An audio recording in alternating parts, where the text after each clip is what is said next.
அம்மன் astro channel நேயர்கள் அனைவருக்கும் அன்பான வணக்கம். இந்த தொகுப்புல சனி பெயர்ச்சியை பற்றி தான் பார்க்க போறோம். 2025 தமிழ் வருடம் குரோதி ஆண்டு திருக்கணித பஞ்சாங்கப்படி மார்ச் மாதம் 29/3/2025 சனிக்கிழமை இரவு 11:01 கும்பராசி பூரட்டாதி நட்சத்திரம் 3ஆம் பாதத்திலிருந்து மீனராசி பூரட்டாதி நட்சத்திரம் 4ஆம் பாதத்துக்கு பேச்சியாகிறாரு. 2.5 வருடம் ஒரு ராசிக்குள்ள இருக்கக்கூடிய கிரகம் அப்படின்னா அது சனி பகவான். சனி பகவான் அப்படின்னாலே 12 ராசிக்காரர்களுடைய வாழ்க்கையிலையும் மாற்றங்களை ஏற்படுத்தக்கூடியவர். 7.5 சனி 7.5 ஆண்டுகள் நீடிக்கக்கூடிய ஒரு காலகட்டம். 7.5 சனி யாருக்கு ஏற்படுதோ அவர்களுக்கு 3 கட்டங்களா அது பிரிக்கப்படும். முதல் 2.5 ஆண்டுகள் விரய சனியாவும், அடுத்த 2.5 ஆண்டுகள் ஜென்ம சனியாவும், இறுதி ஆண்டு பாத சனியாவும் இருக்கும். சனி பகவான் நீதிகாரகன். தன்னோட சொந்த ராசியான கும்ப ராசியிலிருந்து மீன ராசிக்கு பேச்சியாகிறாரு.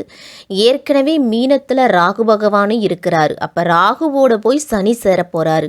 மார்ச் 29ஆம் தேதிக்கு மேல இது நடக்க போகுது.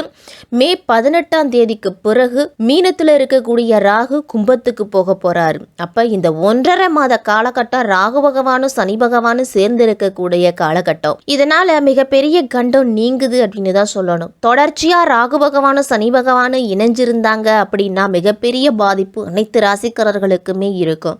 ஏன்னா ராகு முன்னோர்களுடைய கர்ம வினைகளை நீக்கக்கூடியவர். சனி பகவான் நிகழ்கால உங்களுடைய பாவ கணக்குகளை போடக்கூடியவர். முன்னோர்களின் பாவ கணக்குகளை ராகு பகவானும் உங்களுடைய பாவ கணக்குகளை சனி பகவானும் கொடுப்பாங்க. அப்ப இந்த 1.5 மாத காலத்துல இவங்க 2 பேரும் பிரிறதால பெரிய பாதிப்பு அப்படின்னு இருக்காது. சனி பகவான் மீன ராசிக்கு போறாரு. அங்கிருந்து தன்னுடைய 3ஆம் பார்வையா ரிஷப ராசியை பார்க்கிறாரு. தன்னுடைய 7ஆம் பார்வையா கன்னி ராசியை பார்க்கிறாரு.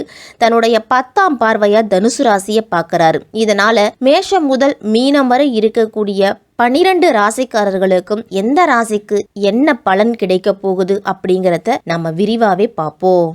ஓம் காகத்வஜாய வித்மகே கட்கஹஸ்தாய தீமகி தன்னோ மந்த பிரச்சோதயாது.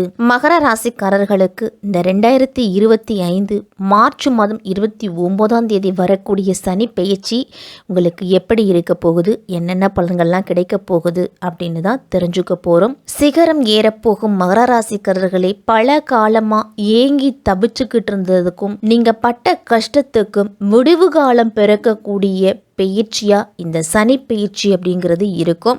கடந்த 7.5 வருடமா படாத பாடுபடுத்தி இருப்பார் இந்த சனி பகவான்.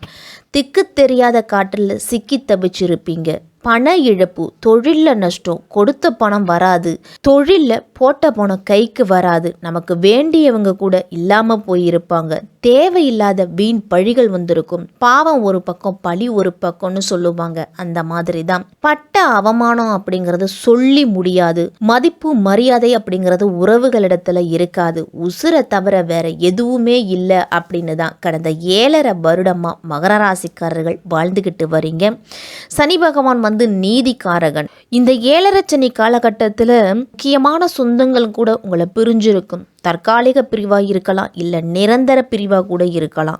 ஒரு சிலருக்கெல்லாம் அவங்க இருந்தால் போதும் நமக்கு அப்படின்னு நினச்சிக்கிட்டு இருப்போம். அப்பேற்பட்ட உறவு கூட நம்மளை விட்டு இந்த உலகத்தை விட்டே போயிருக்கும். இப்படி ஒரு கலக்கமான சூழ்நிலை அப்படிங்கிறது மகர ராசிக்காரர்களுக்கெல்லாம் இருந்திருக்கும். 7.5 சனியிலிருந்து முழுவதுமாக விடுபட போறீங்க மகர ராசிக்காரர்கள். தற்போது கும்பத்தில் இருக்கக்கூடிய சனி பகவான் 2025 மார்ச் மாதம் 29ஆம் தேதி மீன ராசிக்கு போக போறாரு. நீங்க செய்யக்கூடிய நல்லது கெட்டது என அனைத்து கர்மங்களுக்கும் ஏற்ற அனைத்து பலன்களையும் அள்ளி கொடுப்பவர் தான் சனி பகவான். சனி பகவான் நீங்க நல்லது நினைச்சீங்க அப்படின்னா நல்லது அதிகம் நடக்கும், கெட்டது நினைச்சீங்க அப்படின்னா பல மடங்கு கெட்டதை கொடுப்பாரு. மகர ராசிக்காரர்களுக்கு 7.5 சனியில எந்தெந்த பிரச்சனைகளை எப்படியெல்லாம் கொடுக்க முடியுமோ அப்படி அனைத்து விதமான கஷ்டங்களையும் கொடுத்திருப்பாரு. குறிப்பா உத்திராடம் திருவோண நட்சத்திரக்காரர்கள்லாம் வாழ்க்கையில சந்திக்காத அனைத்து விதமான பிரச்சனைகளையுமே நீங்க சிந்திச்சிருப்பீங்க. லீகலாகவும் சந்திச்சிருப்பீங்க, இல்லீகலாகவும் அப்படின்னு அனைத்து பிரச்சனைகளாலும் அவதிப்பட்டு தான் வந்திருப்பீங்க. கடன், நோய், வழக்கு அப்படின்னு மொழி தெரியாத ஊரில் கூட பிரச்சனையால் பாதிக்கப்பட்டிருப்பீங்க. எதிரிகள் தொல்லை, சத்துரு தொல்லை, வம்பு, வழக்கு அப்படின்னு அவதிப்பட்டு வந்திருப்பீங்க. குரு பயிற்சியால் கொஞ்சம் தப்பிச்சிருப்பீங்க. இந்த 2025 இனிமேல் மகர ராசிக்காரர்களுக்கு யோகம்னு தான் சொல்லணும். தொட்ட காரியங்கள் அனைத்திலுமே வெற்றி அப்படின்னு சொல்லலாம். எங்கெல்லாம் நீங்கள் அவமானப்பட்டீங்களோ, எங்கெல்லாம் உங்களுடைய திறமையை நிரூபிக்க முடியாமல் இருந்துச்சோ அங்கெல்லாம் சாதித்து காட்டக்கூடிய காலம், விட்டதை பிடிக்கக்கூடிய காலகட்டம். பொதுவான வாழ்க்கையிலும் சரி, உறவுகள் மத்தியிலையும் சரி, மதிப்பு மரியாதை எல்லாமே அதிகரிக்கும். சபையில் உங்களுடைய குரல் அப்படிங்கிறது ஓங்கியே இருக்கும். குழந்தை பாக்கியம் அப்படிங்கிறது புதுசாக திருமணமானவர்களுக்கெல்லாம் இருந்திருக்காது. அந்த குழந்தை பாக்கியம் அப்படிங்கிறது கிடைக்கும். பூர்வீக சொத்து சார்ந்த விஷயத்தில் பிரச்சனைகள் இருந்திருக்கும். இடம் தொடர்பான விஷயங்களில் கடும் நெருக்கடியை சந்திச்சிருப்பீங்க. மகர ராசிக்காரர்களுக்கு இந்த இடத்துல எல்லாமே இனிமேல் நல்லது அப்படிங்கிறது நடக்கும். சனி ஆட்சி பெற்றவர்கள் மகர ராசிக்காரர்கள் 7.5 சனி நடந்தாலுமே பல்வேறு நன்மைகளையுமே சனி பகவான் கட்டாயம் கொடுத்துருப்பாரு. ரொம்ப பாதிப்பு 7.5 பாதிக்கப்பட்ட உங்களுக்கு இனிமேல் எல்லாமே ஏறுமுகமாகத்தான் இருக்கும். சனி பகவான் இதுவரைக்கும் 3ஆம் வீட்டில் இருந்தார், மறைவு ஸ்தானத்தில் போய் மறைஞ்சிருந்தார். தைரிய வீரியஸ்தானம் அப்படின்னு அந்த 3ஆம் இடத்தையும் சொல்லலாம். மகரம் சிகரம் தொடும் அப்படின்னு ஒரு பழமொழியும் உண்டு. சனி பகவான் 3ஆம் இடத்துல, அதாவது தைரிய வீரியஸ்தானத்தில் இருந்து உங்களுக்கு தைரியத்தை கொடுக்க போகிறாரு. கடன்களை எல்லாத்தையுமே அடைச்சு முடிப்பீங்க. இதுவரைக்கும் சனி 12ஆம் வீட்டில் இருந்து 4ஆம் வீட்டை பார்த்துருப்பாரு. அப்போ உடல் ஆரோக்கியத்தில் பிரச்சனையை கொடுத்துருப்பாரு. 8ஆம் வீடு அப்படிங்கிறது தூக்கம் இல்லாத இரவுகளை சந்திச்சிருப்பீங்க. மகர ராசிக்காரர்கள்லாம் அடுத்த நாள் எப்படி ஓடும் அப்படின்னு நினச்சிக்கிட்டு இருந்திருக்கலாம். இல்லை உடம்புல பல்வேறு பிரச்சனைகளால் அவதிப்பட்டவங்கலாம் இந்த பிரச்சனை எப்படி தீரும் அப்படின்னு யோசிச்சுக்கிட்டு இருந்திருப்பீங்க. இல்லை இந்த கடனை எப்படி அடைக்கிறது, தொழிலில் அடுத்த கட்டத்துக்கு நம்ம எப்படி முன்னேறலாம், பிள்ளைகளோட எதிர்காலம் என்ன ஆகும், வச்ச நகைகளை எப்படி மூக்குறது அப்படின்னு பல்வேறு விதமான பிரச்சனைகளுக்கு உள்ளாகும் பொழுது தூக்கம் அப்படிங்கிறது வரவே வராது. உடல் வேதனை, மனவேதனை, மனதில் குழப்பம் அப்படிங்கிறது அதிகமாக இருந்திருக்கும் மகர ராசிக்காரர்களுக்கெல்லாம். அப்போ சனி பகவான் 29ஆம் தேதிக்கு பிறகு உங்களுக்கு மனதில் நிம்மதியை கொடுக்க போகிறாரு. 11ஆம் வீட்டில், அதாவது லாபஸ்தானத்தில் சனியோட பார்வை அப்படிங்கிறது கிடைக்குது. அப்போ லாபம் அப்படிங்கிறது இனிமேல் கண்டிப்பாக உண்டு. தொழிலாக இருந்தாலும் சரி, வேலைவாய்ப்பாக இருந்தாலும் சரி, ஒரு சின்ன சின்ன முயற்சி எடுத்தால் கூட அதில் வெற்றி அப்படின்னு தான் சொல்லணும். சனி பகவான் உங்கள் ராசிக்கு 3ஆம் வீட்டுக்கு வரப்போகிறாரு. அங்கே இருந்துட்டு 5ஆம் இடத்தையும் 12ஆம் இடத்தையும் 9ஆம் இடத்தையும் பார்க்க போகிறாரு. 12ஆம் இடத்துல சனி பார்க்கும் பொழுது விரய செலவு அப்படிங்கிறது இனிமேல் வராது உங்களுக்கு. இதுவரைக்குமே உங்களுக்கு விரயத்தில் தான் போய்கிட்டு இருக்கும். அப்படிங்கிற பொழுது இனிமேல் உங்களுக்கு விரயம் அப்படிங்கிறது இருக்காது. அப்படியே செலவுகள் வந்தாலும் அது சுப செலவுகளாக தான் இருக்கும். வீடு வாங்கலாம், இடம் வாங்கலாம், வீடு கட்டணும் அப்படின்னு நினச்சிங்கன்னா கட்டலாம். வண்டி வாகனம் வாங்கக்கூடிய யோகம் அப்படிங்கிறது இருக்குது. இது எல்லாமே வாங்குவதற்கு உண்டான வருமானத்தை கொடுப்பாரு முதல்ல. இதெல்லாம் வருமானம் இருந்தால் தானே இதெல்லாம் வாங்க முடியும். அப்போ தொழிலில் நல்ல முன்னேற்றம், தொழிலில் நீங்கள் இனிமேல் எடுத்து வைக்கக்கூடிய ஒவ்வொரு அடியையுமே பார்த்து கவனமாக தான் வைப்பீங்க. ஏன்னா அந்தளவு உங்களுக்கு அனுபவத்தை கொடுத்துருப்பாரு சனி பகவான். வேலை செய்யக்கூடிய இடத்துலையும் இருந்துட்டு வந்த பிரச்சனைகள், அதே மாதிரி சிலர்லாம் வேலை இழந்து கூட இருந்திருப்பாங்க. அவங்களுக்கெல்லாம் மீண்டும் வேலையில் சேர்றதுக்கு வாய்ப்பு அப்படிங்கிறது கிடைக்கும். உங்கள் ராசிக்கு 6ஆம் வீட்டுக்கு குரு வருவார். கூடிய குரு பகவான் 10ஆம் வீட்டுக்கும் 12ஆம் வீட்டுக்கும் அதிபதி. அப்போ 3ஆம் வீட்டில் மறையும் பொழுது உங்களுக்கு யோகங்களை கொடுப்பாரு.